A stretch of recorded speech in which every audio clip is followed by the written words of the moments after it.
Central. இந்த எபிசோட்ல ஒரு சிறந்த திரைக்கதைக்கு இன்டர்மிஷன், அதாவது இடைவேளை எவ்வளவு முக்கியம், அது எவ்வளவு சிறப்பா நம்ம அமைக்கணும், அதை பத்தி தான் நம்ம பேச போறோம்.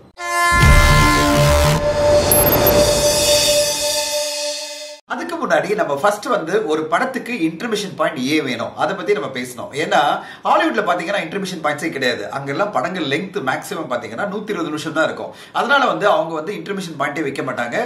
லீனியரா, அதாவது தொடக்கத்தில் ஆரம்பிச்சு கதையை எண்ட்ல முடிச்சிருவாங்க. நடுவுல ஒரு இன்ட்ரோமிஷனே இருக்காது. ஆனா இந்தியன் சினிமா அப்படி இல்ல. 1917 ஆரம்பிச்சதுல இருந்தே பாத்தீங்கன்னா இந்தியன் சினிமாவோட லெங்த் அதிகம். அதனாலதான் என்னாச்சுன்னா வேற வழி இல்லாம ஒரு இன்டர்மிஷன் பாயிண்ட் கொடுக்க வேண்டியதா இருந்தது. சோ இதை எந்த அளவு லெங்த் இருந்தது அதுக்கு உதாரணமா நான் சொல்லணும் அப்படின்னு சொன்னா என்னுடைய புத்தகமான பிரைட் தமிழ் சினிமால இருந்து நான் பாக்குறேன். பாலயோகினி அப்படின்ற படம் 1937 வந்திருக்கு. அந்த படத்தினுடைய லெங்த் 5486 மீட்டர்ஸ், டியூரேஷன் 210 நிமிடங்கள். அதுக்கு அடுத்த படம் சித்தாமணி அப்படின்ற படம் பாத்தீங்கன்னா 215 நிமிடங்கள், 1937 வந்திருக்கு. அம்பிகாபதி என்ற படம் 210 நிமிடங்கள்.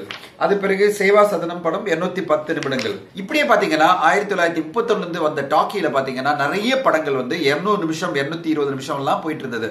சில படங்கள் 240 நிமிஷம் எல்லாம் போயிருக்கு. இதனால வேற வழி இல்லாம இயக்குநர்கள் ஒரு இன்டர்மிஷன் பாயிண்ட் கொடுக்க வேண்டிய அவசியம் ஆச்சு. ஏன்னா 200 நிமிஷம் ஆடியன்ஸ் தியேட்டர்ல அடப்பட்டு இருக்க முடியாது. அவங்களுக்கு அந்த அளவு பிளேடர் அப்படின்வாங்க, அதாவது நம்மளால அடக்க முடியாது. நம்ம ரெஸ்ட் ரூம் போய் ஆகணும். அதனாலதான் இன்டர்மிஷன் பாயிண்ட் என்பது இந்தியன் சினிமால தொடங்குச்சு. தமிழ் சினிமாலும் அது தொடர்ந்து வந்துட்டு இருந்தது. சோ அப்படியே பிராக்டிஸ் பாத்தீங்கன்னா அது பிறகு லெங்த் இப்ப குறைஞ்சு 110 நிமிஷம் 105 நிமிஷம் வந்தாலும் இன்டர்மிஷன் என்பது தவிர்க்க முடியாத ஒரு அங்கமா தமிழ் சினிமால மாறி போச்சு. இன்னைக்கு பாத்தீங்கன்னா 101 நிமிஷம் இருக்கிற படத்துக்கு இன்டர்மிஷன் பாயிண்ட் 50 நிமிஷத்துலயே கொடுப்பாங்க. நம்ம எல்லாம் படம் பார்த்துட்டே இருப்போம், இன்டர்வல் வந்துருச்சா அப்படின்னு நினைப்போம். ஏன்னா வேற வழி கிடையாது. ஏன்னா இப்படி நம்ம எல்லாருமே வழக்கமாயிட்டோம். ஒரு படத்து நடுவில் ஒரு இன்டர்மிஷன் பாயிண்ட் வரணும். அப்பதான் நம்ம ரெஸ்ட் ரூம் போலாம், பிளஸ் நம்ம எல்லாம் பாப்கார்ன் வாங்கலாம், காஃபி குடிக்கலாம் அப்படின்ற ஒரு பழக்கம் உருவான தொட்டு இன்டர்மிஷன் என்பது தவிர்க்க முடியாத ஒரு அங்கமா இப்ப தமிழ் சினிமால இருக்கு. இப்ப ஹாலிவுட் சினிமா பாத்தீங்கன்னா வேற வழி இல்லாம தியேட்டர் ஓனர் என்ன பண்றாங்க, ஒரு 50 நிமிஷம் முடிஞ்ச வரை ஒரு இன்டர்மிஷன் பாயிண்ட் கொடுக்க வேண்டிய கட்டாயம் இப்ப இருக்கு. உலகத்திலேயே லாங்கஸ்ட் இடைவேளை ஒரு படத்துக்கு விட்டாங்க, அதாவது 1.5 வருஷம். எந்த படம் நீங்க சொல்ல முடியுமா? அது பாகுபலி படத்துக்கு. அதாவது ஒரு கதை முடியும் போது, முதல் பாட்டு முடியும் போது பாத்தீங்கன்னா ஒரு இன்டர்மிஷன். பாகுபலியை கட்டப்பா ஏன் கொலை பண்ணார், இதுதாங்க இன்டர்மிஷன் பாயிண்ட். அந்த இன்டர்மிஷன் பாயிண்டே ஃபர்ஸ்ட் பார்ட்டோட எண்டா வச்சு ராஜமௌலி செகண்ட் பார்ட்டுக்கு நம்ம 1.5 வருஷம் வெயிட் பண்ண வச்சாரு. அந்த 1.5 வருஷம் நம்ம பேசிட்டே இருந்தோம், உலகம் ஃபுல்லா பேசிட்டே இருந்து கட்டப்பா ஏன் பாகுபலியை கொலை பண்ணார், கட்டப்பா ஏன் பாகுபலியை கொலை பண்ணார் அப்படின்னு சொல்லிட்டு ஆனாலும் டிபேட் பண்ணிட்டே இருந்தாங்க. நிறைய கார்ட்டூன்ஸ் வந்துட்டு இருந்தது, நிறைய மீம்ஸ் வந்துட்டு இருந்தது. அப்படிப்பட்ட ஒரு மிகப்பெரிய இடைவேளை பாயிண்ட நம்ம ராஜமௌலி சார் கிரியேட் பண்ணி பரபரப்பு உண்டாக்குனாரு. அது மூலமா ஒரு பெஞ்ச்மார்க் இடைவேளை அவர் கொடுத்திருந்தார். சோ இதுதாங்க முதல்ல நான் சொல்லணும். அதாவது ஒரு இடைவேளை விடும்போது நம்ம எப்படி விடணும்னா அவ்வளவு பெரிய பரபரப்பு உண்டாக்கணும். மக்கள் எதிர்பார்க்கிற மாதிரி, அதாவது செகண்ட் பார்ட்டுக்கு எதிர்பார்க்கிற மாதிரி ஒரு இடைவேளை பாயிண்ட் நம்ம விடணும். அப்படி விட்டீங்கன்னா அந்த படத்துக்கு செகண்ட் ஹாஃப்க்கும் ஒரு பெரிய எதிர்பார்ப்பு இருக்கும். பாகுபலி ஒரு ஐகானிக் உதாரணம். அதாவது 1.5 வருஷம் வெயிட் பண்ண வச்சு செகண்ட் பார்ட் காமிச்சது. நம்ம எல்லா படமும் அப்படி எதிர்பார்க்க முடியாது. மேக்ஸிமம் பார்த்தா உங்களுக்கு கிடைக்கிற இன்டர்மிஷன் பாயிண்ட் 20 நிமிஷம் தான்.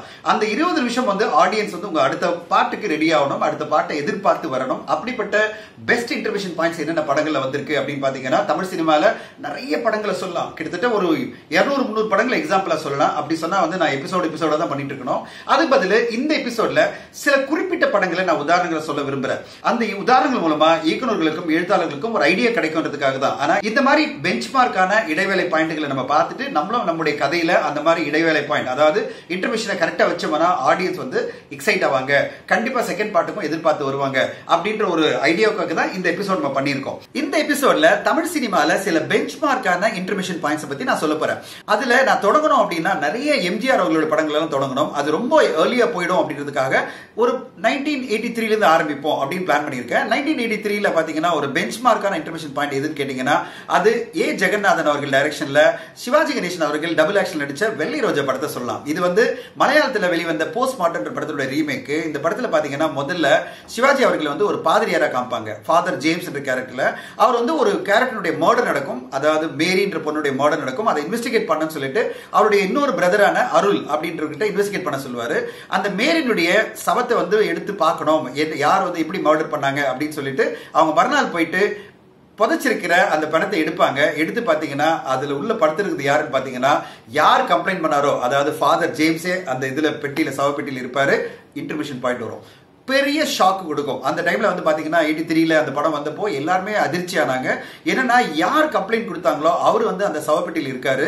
இப்போ அந்த இடத்துல பாத்தீங்கன்னா போலீஸ் இன்ஸ்பெக்டரா இருக்கிற அருள் அப்படின்ற கேரக்டர் இருக்கிற சிவாஜி அவர்கள் வந்து பயங்கரமா எமோஷன் ஆயிடுவார். ஏன்னா தன்னுடைய சகோதரன் வந்து அந்த இதுல இருக்காருன்னு அவர் எதிர்பார்த்திருக்க மாட்டாரு.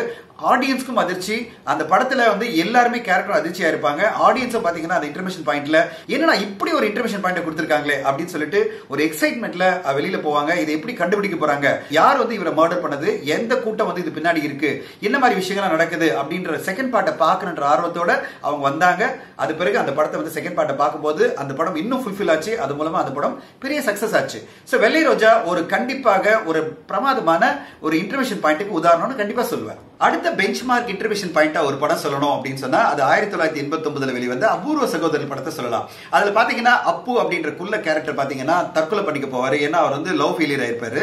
அவர் தற்கொலை பண்ணிக்க போகும்போது ஒரு பறவை வந்து அதை காப்பாத்தும். பறவை வந்து அவங்க அம்மா கிட்ட சொல்லி அப்புறம் வந்து அந்த அம்மா காப்பாத்தின பிறகு சொல்லுவாங்க, டே நீ குள்ளமா பிறந்ததுக்கு நீ காரணம் இல்லடா, இந்த விஷம் தாண்டா காரணம், நான் குடிச்ச விஷம் தாண்டா காரணம் சொல்லும்போது நீ விஷம் குடிச்சியா, எதனால குடிச்சேன்னு சொல்லும்போது இப்போ அவங்க பிளாஷ்பேக்ல அவங்க கணவனை எப்படி வில்லன்கள் கொலை பண்ணாங்கன்னு சொல்லுவாங்க. இப்போ அப்பு டிசைட் பண்ணுவாரு அந்த 4 பேரை பழி வாங்கணும்னு சொல்லிட்டு இன்டர்மிஷன் பாயிண்ட் எப்படி இருக்கு பாருங்க. ஒரு பிரமாதமான ஒரு இன்டர்மிஷன் பாயிண்ட். ஆடியன்ஸ்க்கு வந்து ஒரு கூஸ் பம்ப் கொடுக்கிற மூமெண்ட். ஆடியன்ஸ் எல்லாம் வந்து எதிர்பார்த்துருவாங்க ஒரு குள்ள வந்து இப்ப 4 பேரை பழி வாங்க போறானா, எப்படி பண்ண போறான், அது கண்டிப்பா வந்து செகண்ட் பார்ட்டை பார்க்கணும்டா அப்படின்னு சொல்லிட்டு ஆடியன்ஸ் எல்லாம் இன்டர்மிஷன் பாயிண்ட்ல வெளியில போறாங்க.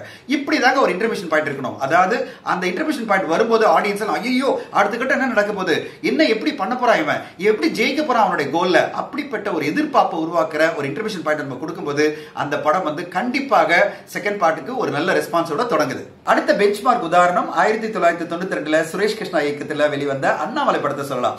ரஜினி சார் வந்து கலக்கி இருப்பார் அந்த படத்துல. அதுல இன்டர்மிஷன் பாயிண்ட் ஞாபகம் இருக்கா அவங்களுக்கு? நண்பனா இருந்த அசோக் வந்து அவரை ஏமாத்தி அவருடைய எல்லா சொத்து எழுதி வாங்கியிருப்பாரு. அசோக் இல்லைங்க, அசோக்குடைய அப்பாவா இருக்கிற ராதாரவி வாங்கியிருப்பாரு. ஆனா இவருடைய பார்வையில அது அசோக் தான் பண்ணாரு நினைச்சிட்டு இருப்பார் ரஜினி அவர்கள். அப்போ எல்லா சொத்து எழுந்த பிறகு அந்த வீட்டுக்கு போகும்போது அவமானப்படுவாரு. அவமானப்படும் போது தொட தட்டி ரஜினி சொல்வாரு, அசோக் இந்த நாள் மறக்காத, நான் வந்து கண்டிப்பா உன்னை வந்து இதே மாதிரி நடுத்தரில் கொண்டு வந்து நிறுத்துறேன் அப்படின்னு சொல்லுவாரு. ஒரு புயல் அடிக்கும், மழை பெய்யும், இடி இடிக்கும், சேலஞ்ச் பண்ணிட்டு அந்த வீட்டு விட்டு வெளில போவாரு. Intermission point. அதாவது நடுத்தருக்கு வந்த ஒரு ஹீரோ எப்படி வந்து சேலஞ்ச் பண்ணி தன் நண்பனுக்கு எதிராக நின்று ஜெயிக்கிறாரு அப்படின்றத அண்ணாமலை படத்துல அவ்வளவு பிரமாதமா சுரேஷ் கிருஷ்ணா நம்மளுக்கு காமிச்சிருப்பாரு. ரஜினி சார் வந்து அட்டகாசமான ஒரு நடிப்புல அந்த இன்டர்மிஷன் பாயிண்ட்லயே வந்து ஒரு பெரிய எதிர்பார்ப்பை நம்மளுக்கு கிரியேட் பண்ணிருப்பாரு. கமர்ஷியல் படங்கள்லாம் இப்படிதாங்க இருக்கணும். ஒரு இன்டர்மிஷன் பாயிண்ட்ல மிகப்பெரிய ஒரு எதிர்பார்ப்பை கிரியேட் பண்ணணும். ஒரு எல்லாமே இழந்த ஒரு ஹீரோ எப்படி செகண்ட் ஹாஃப்ல அச்சீவ் பண்ண போறாரு அப்படின்றத நம்ம காமிக்கும் போது ஆடியன்ஸ் வந்து எதிர்பார்ப்போட செகண்ட் ஹாஃப் வருவாங்க. அடுத்த உதாரணம் பரதனுடைய இயக்கத்துல கமலஹாசனுடைய கதை, திரைக்கதை, வசனம், நடிப்புல வெளிவந்த தேவர் மகன் படத்தை சொல்லலாம். 1992ல வந்த படம் வந்து மிகப்பெரிய லெவலில் பேசப்பட்டது. அந்த படத்துல இன்டர்வல் பாயிண்ட் வந்து ரொம்ப பிரமாதமா இருக்கும். முக்கியமான விஷயம் என்னன்னு பாத்தீங்கன்னா அதுவரையும் வந்து ஒரு சிட்டி பேஸ்ட் கேரக்டரா கமலஹாசன் அவர்கள் இருப்பாரு. நான் எப்படியாவது வந்து நானும் கௌதமி அந்த ஊரை விட்டு போயிட்டு நாங்க வந்து வெளியூருக்கு ஃபாரின் போய் செட்டில் ஆக போறோம் அப்படின்னு நினைச்சிட்டு இருப்பாரு. அப்படிப்பட்டவர் வந்து சிவாஜி அவர்கள் சொல்வாரு, ஆமா இந்த ஊரை விட்டு எல்லாம் போய் என்ன பண்ண போற நீ அப்படின்னு சொல்லிட்டு இருப்பாரு. இந்த ஊரே எனக்கு வேணாம், இந்த ஊர்ல நீங்க பண்ற ஜாதி சண்டையும் பிரிவினைகளும் எனக்கு பிடிக்கல, நான் அந்த ஊரை விட்டே போறேன்னு சொல்லிட்டு இருப்பாரு. சிவாஜி அவர்களுக்கு அவர் அட்வைஸ் பண்ணிட்டே இருப்பாரு. அந்த நேரத்தில் சிவாஜி அவர்கள் வந்து ஹார்ட் அட்டாக்ல செத்து போயிடுவாரு. இப்போ கமலஹாசன் என்ன முடிவு பண்றாரு பாத்தீங்கன்னா எல்லாருமே ஷாக்கா இருப்பாங்க. ஐயோ நம்மளுக்கெல்லாம் காவலா இருந்த ஒரு பெரிய தலை, அதாவது சிவாஜி அவர்கள் மறைஞ்சிட்டாங்களே, இப்ப நம்மளை காப்பாத்துறதுக்கு யார் இருக்க போறாங்க அப்படின்னு எல்லா ஊர் மக்களும் நினைச்சிட்டு இருக்கும் போது இப்ப நடந்து வருவார் கமலஹாசன் அவர்கள். அதே மாதிரி எப்படி சிவாஜி அவர்கள் வந்து ஒரு கெத்தா நடந்து வந்தாரோ அதே மாதிரி வேட்டி சட்டையில துண்டோட முறுக்கு மீசியோட நடந்து வரும்போது ஒரு இன்டர்மிஷன் பாயிண்ட் விடுவாங்க. இப்போ ஆடியன்ஸ்க்கு எல்லாம் எதிர்பார்ப்பு அதிகமாகும். இதுவரையும் வந்து சிவாஜி அவர்கள் வந்து அந்த ஊரை கட்டி காட்டாரு. இவர் இப்போ வந்து கமலஹாசன் எப்படி வந்து இந்த ஊரை கட்டி காத்து இதுல இருக்கிற பிரச்சனையில இருந்து ஊரை எப்படி விடுபட போறாரு அப்படின்னு சொல்லிட்டு ஆடியன்ஸ் எல்லாம் எதிர்பார்க்கிற மாதிரி ஒரு அருமையான ஒரு இன்டர்மிஷன் பாயிண்ட் அந்த படத்துல வந்து கமலஹாசன் அவர்களே திரைக்கதையில் எழுதியிருப்பார். சோ இப்படி ஒரு கேரக்டர் டிரான்ஸ்ஃபர்மேஷன் நீங்க காமிக்கும் போது, அதாவது ஃபர்ஸ்ட் ஹாஃப்க்கு செகண்ட் ஹாஃப் பாத்தீங்கன்னா பிரமாதமான ஒரு டிரான்ஸ்ஃபர்மேஷன். ஃபர்ஸ்ட் ஹாஃப்ல ஒரு சிட்டி பேஸ்டா பேண்ட் ஷர்ட் போட்டுட்டு அப்படி இருந்த ஒரு ஹீரோ திடீர்னு பாத்தீங்கன்னா செகண்ட் ஹாஃப்ல வேட்டி ஷர்ட்டில அந்த ஊர் தலைவரா எப்படி மாறுறாரு, அவர் என்னென்ன பிரச்சனை சந்திக்கிறாரு வரும்போது ஆடியன்ஸ் வந்து ரெண்டு ஹாஃப்லயும் பெரிய லெவல்ல ஒரு சாட்டிஸ்பாக்சன் அது மூலமா கிடைக்குது. அடுத்து நான் சொல்ல போற உதாரணம் எது பாத்தீங்கன்னா அந்த இன்டர்மிஷன் பாயிண்ட்டுக்கெல்லாம் பாஷாங்க. அதாவது பாஷா படத்தை தான் நான் சொல்றேன். சுரேஷ் கிருஷ்ணா இயக்கத்துல 1995ல வந்த இந்த படம் பாத்தீங்கன்னா பிரமாதமான ஒரு உதாரணம். ஒரு இன்டர்மிஷன் பாயிண்ட்னா இப்படிதான் இருக்கணும். இடி மாதிரி ஒரு இன்டர்மிஷன் பாயிண்ட். அதாவது அதுவரை பாத்தீங்கன்னா ஒரு சாதாரண ஆட்டோக்காரரா ரஜினி இருப்பாரு. சின்ன சின்ன பிளாஷ்பேக்ல காமிச்சிட்டே இருப்பாங்க. ஏதோ ஒரு பேக்ரவுண்ட் ஸ்டோரி இருக்கு அப்படின்னு சொல்லிட்டு. ஆனா என்னன்னு சொல்லவே மாட்டாங்க. அது பிறகு பாத்தீங்கன்னா அவருடைய தங்கச்சிங்க, அவருடைய தம்பி எல்லாரையும் அவர் எப்படி பாத்துக்கிறாரு, அவங்க அம்மா எப்படி பாத்துக்கிறாரு கதை போயிட்டே இருக்கும். அவங்க தங்கச்சிகளை ஆனந்தராஜ் கிண்டல் பண்ணுவாரு. ஒரு கட்டத்துல அவருடைய தம்பியை ஆனந்தராஜ் டார்ச்சர் பண்ணுவாரு. ஆனந்தராஜ் கேரக்டர் தம்பி அடிக்கும் போது ரஜினி அவர்கள் சொல்லுவாரு, என் தம்பி அடிக்காதீங்க, என்ன அடிங்கன்னு சொல்லுவாரு. இப்ப ஆனந்தராஜ் கேரக்டர் பண்ணுவாரு, அவர் ஒரு போல்ல கட்டி வச்சு அடிப்பாரு. எல்லாருமே அவர் இருக்கிற கும்பல்லாம் பார்த்து அப்படியே பயப்படும். அப்படியே கண்ணில் தண்ணி வரும். எப்படிப்பட்ட ஒரு மனிதர் போய் அடிக்கிறாரு இவரு அப்படின்னு சொல்லிட்டு. அடுத்த கட்டம் ஆரம்பிக்குங்க. என்னன்னா அவருடைய தங்கச்சியை ஹராஸ் பண்ணுவா ஆனந்தராஜ் கேரக்டர். இப்போ எல்லாரையும் சொல்லுவாரு, உள்ளே போ அப்படின்னு சொல்லிட்டு எல்லாரையும் உள்ள அமிச்சு அந்த பைப்பை எடுப்பாரு, அந்த வாட்டர் பைப்பை எடுப்பாரு, எடுத்து அதை தூக்கி அடிப்பாரு. அங்கிருந்து கதை ஆரம்பிக்கும். இன்டர்மிஷன் பாயிண்ட் இடி மின்னலா அந்த இடத்துல அவர் அப்படி போட்டு பொழப்பாரு ஆனந்தராஜ் கேரக்டரை கட்டி வச்சு. எல்லாருமே ஆச்சரியப்படுவாங்க, இவரா அவரு அப்படின்னு சொல்லிட்டு. சோ அதாவது ஆட்டோக்காரர் இருந்தவரா இவரு அப்படின்னு நினைப்பாங்க. இப்பதான் எல்லாருக்கும் தெரிய வரும், அவர் ஆட்டோக்காரர் இல்ல, அவர் ஒரு மிகப்பெரிய டான், அவர் தான் பாஷா அப்படின்னு சொல்லிட்டு அந்த இன்டர்மிஷன் பாயிண்ட்ல அந்த இடத்துல வரும். சோ இப்படிதாங்க, அதாவது ஒரு கேரக்டர் ஆடியன்ஸ் பார்த்துட்டே இருப்பாங்க, ஒரு எதிர்பார்ப்புல இருப்பாங்க. திடீர்னு ஒரு இன்டர்மிஷன் பாயிண்ட்ல ஒரு இடி மாதிரி ஒன்னு இடிச்சு ஆடியன்ஸை பெரிய லெவல்ல பரபரப்பு உண்டாக்குறது. இப்போ எல்லாருக்குமே தெரியும், இப்போ இப்படி பெரிய டானுக்கு ஒரு பேக் ஸ்டோரி இருக்கும். அது பிறகு வில்லன் திருப்பி வருவாரு, இவர் எப்படி அவர் ஒழிக்க போறாருன்னு. ஆனா ரொம்ப அருமையான ஒரு இன்டர்மிஷன் பாயிண்ட்னால இவரோட பேக் ஸ்டோரி பார்க்கறதுக்கும் ஆடியன்ஸ் ரெடியா இருந்தாங்க. அது பிறகு இந்த வில்லன்களை எப்படி அழிக்கிறான்ற பார்க்கறதுக்கும் ஆடியன்ஸ் ரெடியா இருந்தாங்க. சோ எல்லாத்துக்கும் இன்டர்மிஷன் பாயிண்ட்டுக்கே ஒரு பாஷா அப்படின்னு சொன்னா நான் கண்டிப்பா பாஷா படத்தை எப்பவுமே சொல்லுவேன். அடுத்து இன்டர்மிஷன் பாயிண்ட்டுக்கெல்லாம் ஒரு உதாரணம் ஒரு படம் சொல்லணும்னா அது 1995 சங்கர் இயக்கத்துல வெளிவந்த இந்தியன் படத்தை நம்ம சொல்ல முடியும். இந்தியன் படத்துல இன்டர்மிஷன் பாயிண்ட் ஞாபகப்படுத்தி பாருங்க. நெடுமுடி வேணு இந்தியன் தாத்தாவை தேடி அந்த ஊருக்கே வந்திருப்பாரு. அவளை சுகன்யா கிட்ட கேட்பாரு, அவர் எங்க அப்படின்னு கேட்பாரு. யாரு இவருடைய பிளாஷ்பேக் என்னன்னு சொல்லிட்டு சுகன்யா சொல்லி முடிப்பாங்க. முடிக்கும் போது நெடுமுடி வேணு கேரக்டர் கமலஹாசன் அவர்களை கேட்பாரு, கையெழுத்து போடுங்க அப்படின்னு சொல்லுவாரு. ஏன்னா அப்ப என்ன அர்த்தம்னா, உங்க கையெழுத்து மூலமா நான் கண்டிப்பா கண்டுபிடிச்சிருவேன் அப்படின்னு ஒரு அர்த்தம். அந்த இடத்துல கமலஹாசன் அவர்கள் அதாவது இந்தியன் தாத்தா வர்மக்கொலை மூலமா அவரை டிசேபிள் பண்ணுவாரு. அது பிறகு அங்கிருந்து அப்படி திரும்பி பார்ப்பாரு. பாத்தீங்கன்னா உடனே சுகன்யா அவர்கள் கடகடான இந்த ட்ரெஸ் எல்லாம் எடுத்து பேக் பண்ணி அவங்க ஒரு ட்ராக்ல உட்கார்ந்து நேரா கிளம்பி போயிட்டே இருப்பாங்க. இந்தியன் தாத்தாவை யாருமே பிடிக்க முடியாது அப்படின்றத அந்த இன்டர்வல் பாயிண்ட்லயே சங்கர் அவர்கள் எஸ்டாப்ளிஷ் பண்ணிருப்பாரு. அதாவது அவ்வளவு இன்டெலிஜென்டான நெடுமுடி வேணு அவர் எப்படியா கண்டுபிடிச்சு வந்திருப்பாரு இன்டர்மிஷன் பாயிண்ட்ல. அவரை பிடிக்கணும்னு வரும்போது அவர் எப்படி இந்தியன் தாத்தா அங்கிருந்து தப்பிச்சு போறாரு அப்படின்றத அழகா காமிச்சிருப்பாங்க. அப்போ நம்மளுக்கு ஒரு எதிர்பார்ப்பு எப்படி உருவாகுன்னா, இவ்வளவு பெரிய போலீஸ் ஆபீசரே அவர் பிடிக்க முடியல, இப்ப என்ன பண்ண போறாங்க செகண்ட் ஹாஃப்ல அப்படின்னு பார்க்கும்போது கதை அங்கிருந்து தொடங்கும். சோ இப்படி ஒரு எக்ஸ்பெக்டேஷனோட அந்த இன்டர்மிஷன் பாயிண்ட் முடிஞ்சதா அந்த படத்துடைய மிகப்பெரிய சிறப்பு. அடுத்த உதாரணம் சங்கர் இயக்கத்தில் வெளிவந்த முதல்வன் படத்தை சொல்லலாம். அந்த இன்டர்மிஷன் பாயிண்ட் ரொம்ப ஆச்சரியமான ஒரு இன்டர்மிஷன் பாயிண்ட். அதுல பாத்தீங்கன்னா ஒரு சாதாரண பிரஸ் போட்டோகிராஃபரா இருந்த அர்ஜுன் அவர்கள் பாத்தீங்கன்னா அதுக்கு பிறகு கொஞ்சம் கொஞ்சமா ஒரு சான்ஸ் கிடைக்குது இன்டர்வியூ பண்றதுக்கு. அந்த இன்டர்வியூல யாருன்னா சிஎம் இன்டர்வியூ பண்றாரு. அதுக்குள்ள அவர் நிறைய ப்ரிப்பரேஷனோட வந்திருப்பாரு, நடந்த விஷயங்களை பத்தி எல்லாம். அந்த இன்டர்வியூல பாத்தீங்கன்னா அவருக்கும் ரகுவரன் அவர்களுக்கும் பெரிய ஆர்குமெண்டே நடக்கும். அந்த ஆர்குமெண்ட்ல ரகுவரன் கேட்கிற ஒரு கேள்விதான் அவர் சேலஞ்ச் பண்ணுவாரு, நீ இருந்து பாரு முதல்வரா ஒரு நாள், உனக்கு தெரியும் இந்த கஷ்டங்கள்லாம் அப்படின்னு சொல்லி அவரை சேலஞ்ச் பண்ணுவாரு. இருந்து பாக்குறியா சொல்லு, உன்னை நான் முதல்வர் ஆக்குறேன் அப்படின்னு.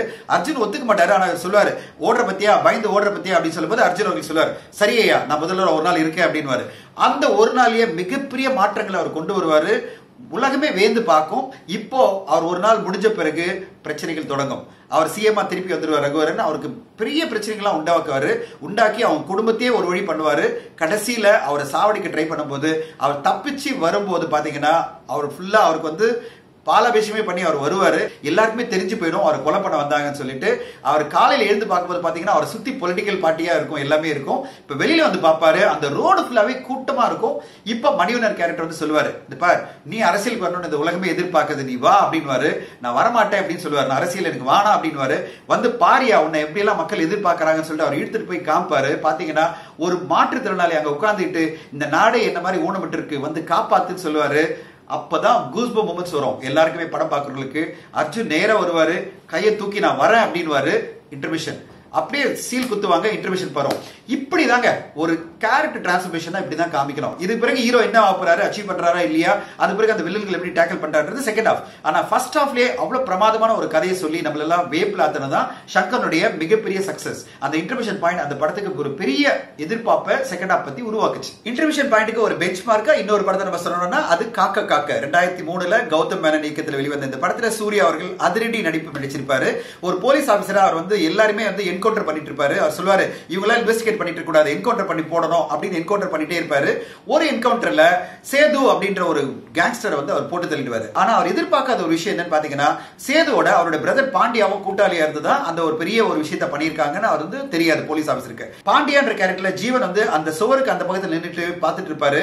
ஓடி வந்து எப்படியாவது கொலை பண்ண நினைப்பாரு. ஆனா அவங்களோட கூட்டாளிகள் நிறுத்துவாங்க. இல்ல அப்புறமா அவனை போடலாம், நீ இங்க இரு அப்படின்னு சொல்லி ஹோல்ட் பண்ணுவாங்க. எப்படி வந்து சூர்யாவும் அவரோட நண்பர்களும் எப்படி சேர்ந்து அவரை போட்டு தள்ளுறாங்க அப்படின்னு பார்ப்பான்.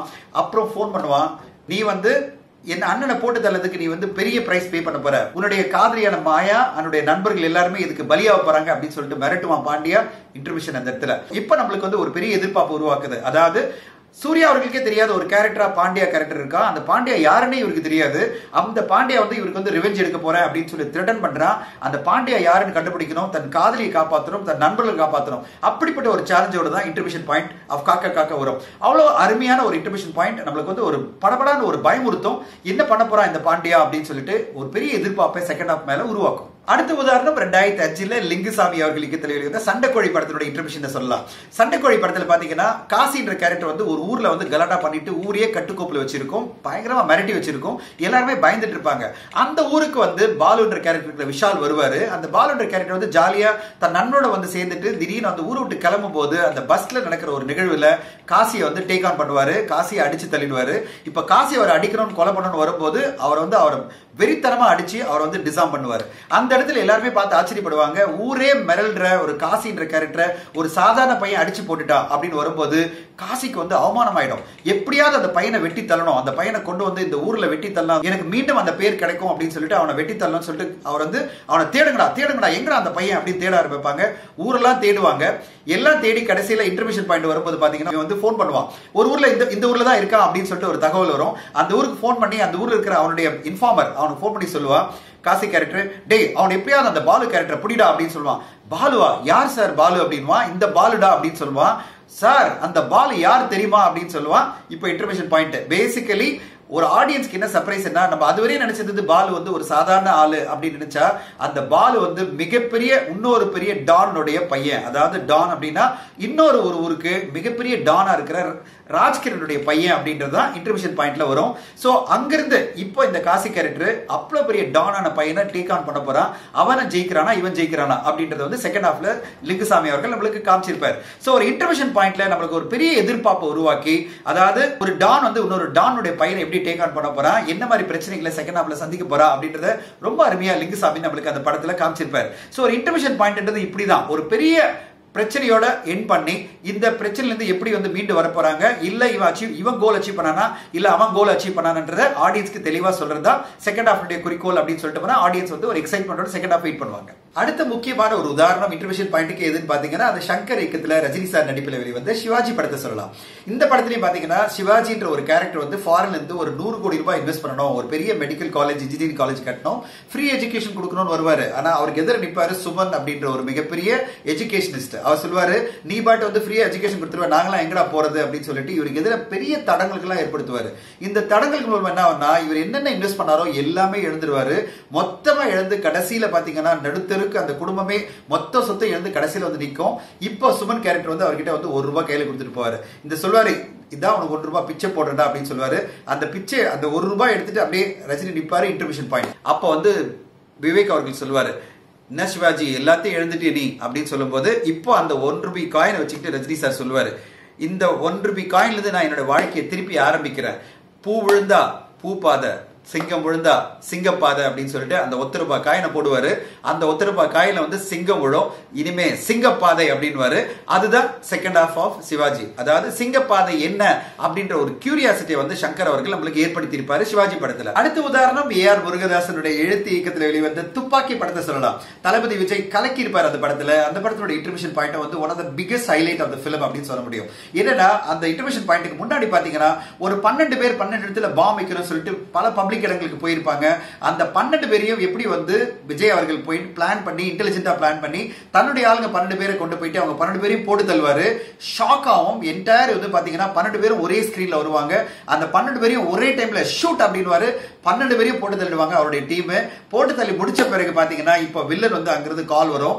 கால் சொல்லுவாரு, ஏய் என்னுடைய ஆளுங்க எல்லாரையும் போட்டு தள்ளிட்டேன், நான் உன்னை விட மாட்டேன் அப்படின்னு சொல்லுவாரு. இப்ப விஜய் சொல்லுவாரு, ஐ அம் வெயிட்டிங் அப்படின்னு.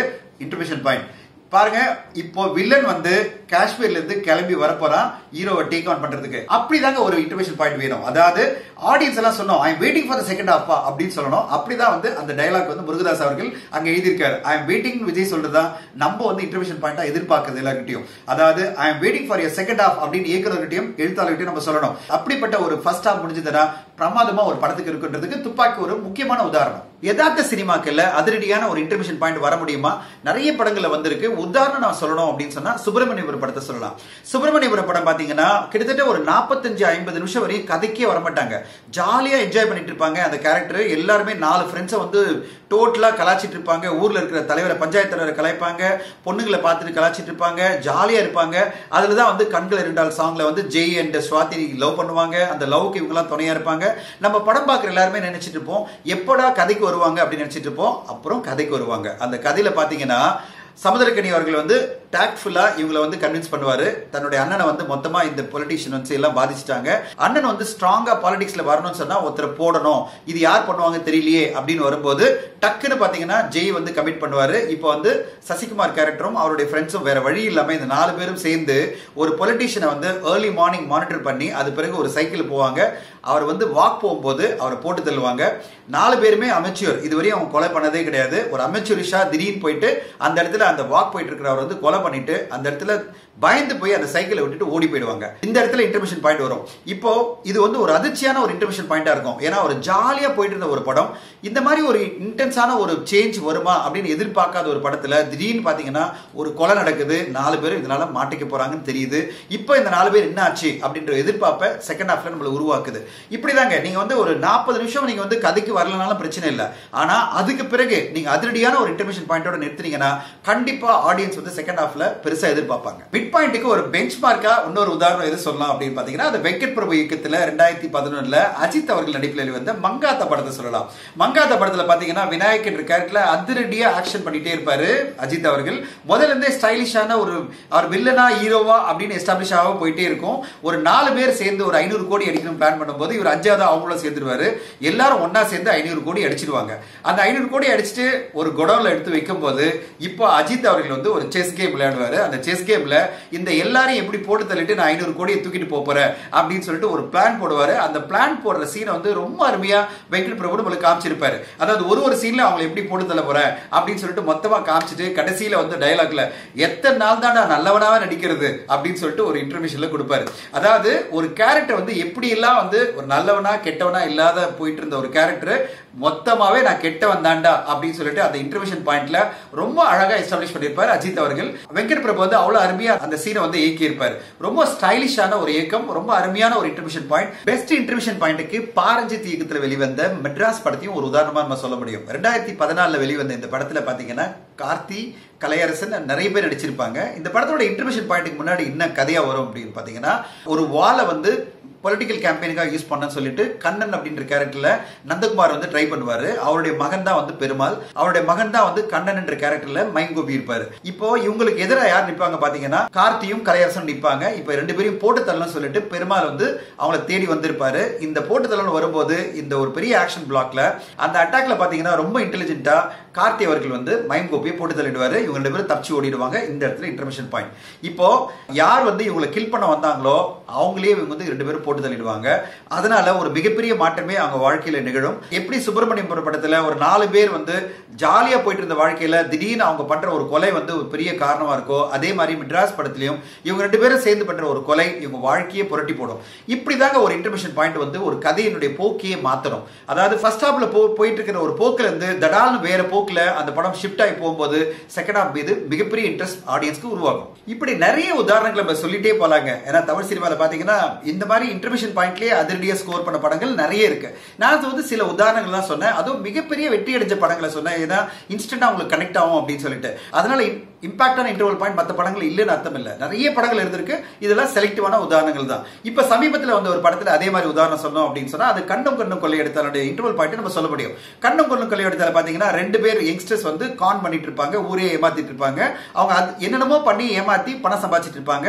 2 பொண்ணுங்களை வந்து டீப்பா காதலிப்பாங்க. அந்த 2 பொண்ணுங்களுக்காக என்ன பண்ணுவாங்க, ஒரு மிகப்பெரிய விஷயம் பண்ணி அந்த ஊர்ல இருந்தே தப்பிச்சு பணத்தெல்லாம் எடுத்துக்கிட்டு கோவா போயிடுவாங்க. இப்ப கௌதம் மேனன் தேடி தேடி கடைசியில வந்து கோவால வந்து அவங்களை போய் ரீச் பண்ணுவாரு. டோர் ஓபன் பண்ணா கௌதம் மேனன் இருப்பாரு. இவங்க 2 பேரும் பயந்துருவாங்க. தங்களை தான் போலீஸ் பிடிக்க வந்திருக்கு. 2 பேரும் பயந்து நடுங்கும் போது கௌதம் மேனன் சொல்லுவாரு, அந்த 2 பொண்ணுங்க எங்கடா அப்படின்னு கேட்பாரு. இந்த 2 பேரும் ஆச்சரியப்படுவாங்க, என்னது அந்த பொண்ணுங்களா அப்படின்னுவாங்க. அந்த 2 பொண்ணுங்க தாண்டா மிகப்பெரிய கான் அப்படின்னு இன்டர்மிஷன் பாயிண்ட்.